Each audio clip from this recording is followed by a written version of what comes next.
Smart meter এখন রাজ্য রাজনীতির অন্যতম হট ইস্যু। এই বার্নিং ইস্যুকে হাতিয়ার করে ময়দানে সর্বশক্তি নিয়ে ঝাঁপাচ্ছে বামেরা। সরকারের টনক নাড়াতে বিদ্যুৎই এখন বিরোধীদের অন্যতম টনিক হয়ে উঠেছে। বিদ্যুৎ ইস্যুতে বামেরা যে ময়দানে ঝড় তুলতে যাচ্ছে তার আগাম আন্দাজ বা আভাস পাওয়া গেল রাজ্যের বিরোধী দলনেতা জিতেন্দ্র চৌধুরীর কথায়। আগরতলা সাংবাদিক সম্মেলনে কথা বলছিলেন বিরোধী দলনেতা জিতেন্দ্র চৌধুরী। দেখুন জিতেন্দ্র চৌধুরীর আন্দোলন বার্তা।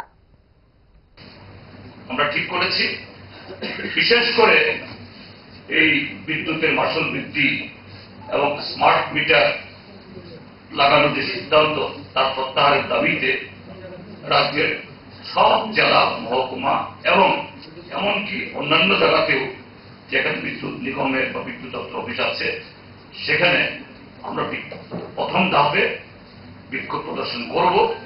এরপরে যদি সরকারের টনক না নড়ে, এরপরেও সরকার জবরদস্তি করে কোন যুক্তি ছাড়া এইভাবে এর সিদ্ধান্ত চাপিয়ে দিতে চায়, আমরা পরবর্তী পদক্ষেপ নেব। এবং এটা খুবই সুখের কথা, আমরা দেখেছি অন্যান্য রাজনৈতিক দল তারাও তাদের মতো করে প্রতিবাদে এগিয়ে এসেছেন। আমি আশা করব আমরা রাজ্যের সমস্ত অংশের মানুষ এবং বিজেপির বিরুদ্ধেও এই সিদ্ধান্তের যে প্রতিবাদ আছে এটা নিয়ে খুব পরিষ্কার।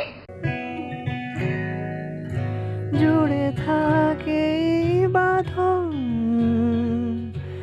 আপনার চেয়েও আপন, জুড়ে থাকে বাঁধন আপনার চেয়েও আপন,